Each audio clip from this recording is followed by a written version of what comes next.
Good morning fifth class. बेटा हमने English grammar में चैप्टर नंबर 2 ऑपोजिट्स कंप्लीट किया था। ठीक है, ऑपोजिट्स जिन्हें हम एंटोनिम्स भी कहते हैं। तो ये चैप्टर मैंने आपको समझा दिया था। इसकी एक्सरसाइज भी मैंने आप लोगों को लाइव क्लास के टाइम पर करवा दी थी, बट मैं एक बार वापस से आपको ये चैप्टर रिवाइज करवा देती हूँ और एक्सरसाइज समझा देती हूँ so that you can do your homework in your notebook. ठीक है, स्टार्ट करते हैं। देखो, ऑपोजिट्स को हम एंटोनिम्स भी कहते हैं। ऑपोजिट्स एग्जैक्टली होते क्या हैं? ऑपोजिट्स होते हैं जैसे कोई भी वर्ड है उसका उल्टा मीनिंग अगर दें, जिसको कि हम हिंदी में विलोम शब्द कहते हैं, तो वही इंग्लिश में ऑपोजिट्स होते हैं। ठीक है, जैसे मैंने कहा ओपन, तो ओपन का अगर मैं ऑपोजिट बोलूं तो क्या हो जाएगा? क्लोज्ड, यानी मैंने बिल्कुल उल्टा बोल दिया। ठीक है, तो यही होते हैं ऑपोजिट्स या एंटोनिम्स, और इन्हें हम हिंदी में विलोम शब्द कहते हैं। तो देखो, कुछ वर्ड्स हमने पढ़ लिए थे इसमें, जैसे कि हमने कहा था कि कुछ ऑपोजिट्स ऐसे होते हैं जिनको हम कैसे बना सकते हैं, वर्ड के आगे डिस लगाकर। तो हमने जैसे लाइक के आगे डिस लगा दिया था तो वो डिसलाइक हो गया था, ऑनेस्ट के आगे डिस लगा दिया था तो वो डिसऑनेस्ट हो गया था। ठीक है, सेकंड रूल हमने ये पढ़ा था कि कुछ ऑपोजिट्स हम बना सकते हैं अन लगाकर, UN अन लगाकर। जैसे काइंड, तो काइंड के आगे हमने अन लगा दिया तो हो गया अनकाइंड। हैप्पी के आगे हमने अन लगा दिया तो हो गया अनहैप्पी। ठीक है, यह था हमारा rule number second. Coming to the rule number third, इसमें था कि अगर हमें ऑपोजिट्स बनाने हैं तो हम क्या कर सकते हैं? वर्ड्स के आगे इन लगा सकते हैं। तो जैसे करेक्ट, तो हमने इसके आगे इन लगा दिया तो वो हो गया इनकरेक्ट। डायरेक्ट, तो हमने उसके आगे इन लगा दिया तो वो हो गया इनडायरेक्ट।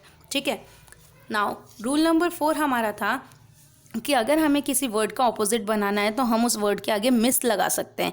ठीक है, जैसे यूज़ के आगे हमने मिस लगा दिया तो बन गया मिस यूज़, जो कि टोटली ऑपोजिट हो गया। ठीक है, फॉर्च्यून के आगे मिस लगा दिया तो बन गया मिस फॉर्च्यून। ठीक है, तो ये ऑपोजिट्स बन गए। रूल नंबर 5 था कि अगर हमें ऑपोजिट बनाना है तो हम क्या कर सकते हैं? हम लोग IR, IL या IM लगा सकते हैं वर्ड के आगे। ठीक है, तो जैसे रेगुलर, तो इसके आगे हमने IR लगा दिया तो हो गया इरेगुलर। जैसे लीगल, इसके आगे हमने इल लगा दिया तो हो गया इलीगल। पॉसिबल, तो इसके आगे हमने इम लगा दिया तो हो गया इम्पॉसिबल, जो कि इसके ऑपोजिट वर्ड्स हो गए। ठीक है, रूल नंबर 6 हमारा था कि हम क्या कर सकते हैं? हम लेस या फुल को रिप्लेस कर सकते हैं। जैसे कि देखो, यहाँ पे फुल वर्ड है यूजफुल, तो फुल को हटा के हमने लेस लगा दिया तो बन गया यूजलेस। तो यूजफुल मतलब उपयोगी और यूजलेस मतलब जो किसी काम का ना हो। केयरफुल, ठीक है, और केयरफुल में से हमने फुल हटाकर लेस लगा दिया तो हो गया केयरलेस, जो कि इसका ऑपोजिट हो गया। रूल नंबर 7 ताकि हम ऑपोजिट बना सकते हैं कैसे? हम प्रीफिक्स को हटा सकते हैं। प्रीफिक्स ही हटा देंगे। प्रीफिक्स मतलब वो शब्द जो कि किसी वर्ड के आगे लगे हुए हैं, और सफिक्स मतलब वो शब्द जो कि किसी वर्ड के पीछे लगे हुए हैं। तो देखो, हमें इसमें प्रीफिक्स हटाना है, यानी कि इनसाइड के प्रीफिक्स क्या है? इन, तो इन हटा के हमने क्या लगा दिया? आउट, तो ये हो गया आउटसाइड, जो कि इसका ऑपोजिट हो गया। इनडोर, तो इन हटाकर हमने क्या लगा दिया? प्रीफिक्स में आउट लगा दिया तो हो गया आउटडोर। रूल नंबर 8 हमारा है, क्या है कि हम टोटली ऑपोजिट वर्ड लिखते हैं। जैसे किसी में तो हम डिस लगा रहे थे, किसी में अन, किसी में इम, आर, इल, ये सब लगा रहे थे, लेकिन इसमें पूरा वर्ड चेंज हो जाता है। जैसे गुड का टोटली ऑपोजिट हो गया बैड, कम का ऑपोजिट गो, वीक का ऑपोजिट स्ट्रॉन्ग, और क्लोज का ऑपोजिट ओपन। ठीक है, ये कुछ रूल्स थे जो मैंने आप लोगों को लाइव क्लास में एकदम क्लियर करवा दिए थे। Now coming to the exercise part. Exercise part में देखो, फर्स्ट एक्सरसाइज है आपकी, इसमें हमें यहाँ पर ऑप्शन दे रखा है और इस ऑप्शन का ऑपोजिट हमें इसमें लिखना है। ठीक है, जैसे यहाँ पर हमें दे रखा है लेट, तो लेट का ऑपोजिट हमने लिखा है यहाँ पर अर्ली, फिलिंग द ब्लैंक्स में, है ना।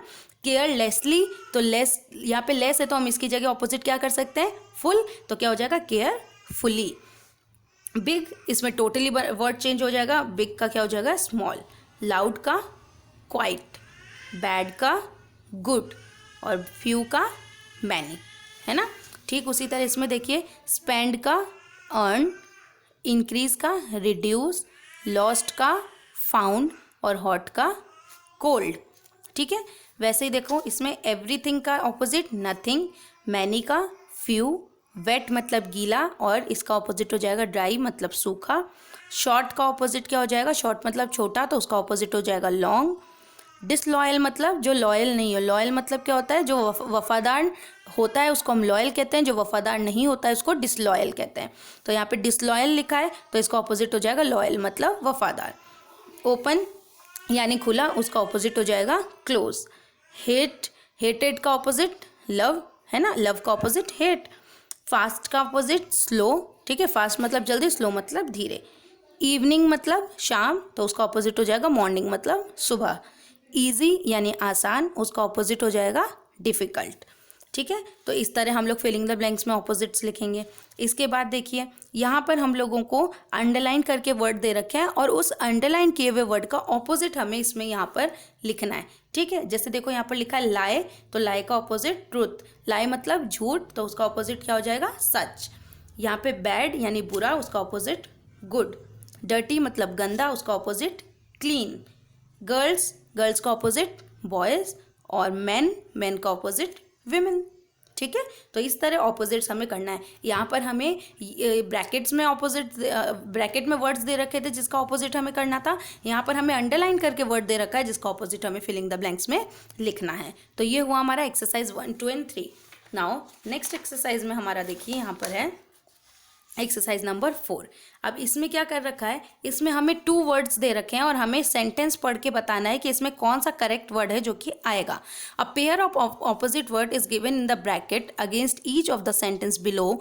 Choose the suitable word and filling the blanks. इसमें हमें सुटेबल वर्ड चूज करना और फिलिंग द ब्लैंक्स करना है। जैसे कि देखो हम यहाँ पे पढ़ रहे हैं pranayama should be done on an dash stomach. Pranayama जब हम करते हैं तो वो कैसे स्टमक में करना चाहिए, स्टमक यानी पेट, तो कैसे पेट में प्राणायाम करना चाहिए, फुल में या एम्प्टी में। एम्प्टी मतलब खाली, और फुल तो आप जानते हैं फुल, तो हमें कैसे में करना चाहिए, एम्प्टी मतलब खाली पेट करना चाहिए प्राणायाम। ठीक है, तो इसलिए हमने यहाँ पर क्या लिखा, एम्प्टी लिखा।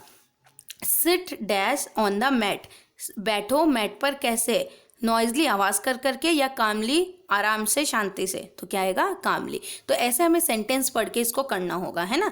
जैसे देखो और समझा देती हूँ मैं। Lord Ram got dash over Ravan, तो रावण के ऊपर राम जी की क्या हुई थी, जीत हुई थी। तो जो जीत को हम क्या कहते हैं, विक्ट्री, और हार को क्या कहते हैं हम, डिफीट। ठीक है, तो इसमें दोनों वर्ड्स दिए हुए हैं, हमें सेंटेंस पढ़ के पता लगाना है कि कौन सा वर्ड इसमें करेक्ट होगा। ठीक है, तो ये आप करेंगे। फिर एक्सरसाइज 5 में आपको कुछ वर्ड्स दे रखे हैं जिनके ऑपोजिट्स आपको लिखने हैं। जैसे बिग का स्मॉल, कामली नॉइजली, कलेक्ट स्प्रेड, कलेक्ट करना मतलब इकट्ठा करना, स्प्रेड मतलब फैला देना। वीक का स्ट्रॉन्ग, वीक मतलब कमजोर, स्ट्रॉन्ग मतलब मजबूत। लाइक यानी पसंद, डिसलाइक यानी नापसंद। राइट यानी डायरेक्शन, और लेफ्ट यानी वो डायरेक्शन, है ना, बाएं दाएं। ब्यूटीफुल का ऑपोजिट अगली, ब्यूटीफुल मतलब सुंदर, तो उसका ऑपोजिट हो जाएगा अगली। काइंड, काइंड मतलब जो दयालु हो। क्रूअल यानी जिसको बिल्कुल भी दया नहीं आती हो किसी पर। स्ट्रॉन्ग का ऑपोजिट वीक। मैनी का फ्यू। डिस्ट्रॉयड बिल्ड, डिस्ट्रॉय मतलब खत्म कर देना, बिल्ड मतलब बनाना। गो कम। हार्मफुल जो कि हमें नुकसान पहुंचा सके, तो हार्मलेस क्या हो जाएगा, जो हमें नुकसान ना पहुंचाए। एम्प्टी मतलब खाली, उसका ऑपोजिट होता है फुल, भरा हुआ। Love hate, hard soft, rich poor, rich मतलब अमीर, पुअर मतलब गरीब। ओल्ड यानी पुराना, न्यू मतलब नया। ठीक उसी तरह यहाँ पर भी दिया हुआ है, ये देखो just unjust, something nothing, end start, soon late, open close, bad good, down up, honour dishonour, friend enemy, cool hot, black white, give take. ठीक है, तो ये देखो ये पूरा हमारा कंप्लीट हो गया। ठीक है, तो ये वर्क आप लोगों को अपने नोटबुक में कंप्लीट करना है। बेटा अगर आप लोगों के यहाँ पे जो हैंड रिटन है ये ना समझ में आए तो आपके पास यहाँ पे आंसर्स अवेलेबल हैं, ये इसकी भी फ़ोटो मैं आपको भेजूंगी, तो आप इसमें से देख के कर लीजिएगा।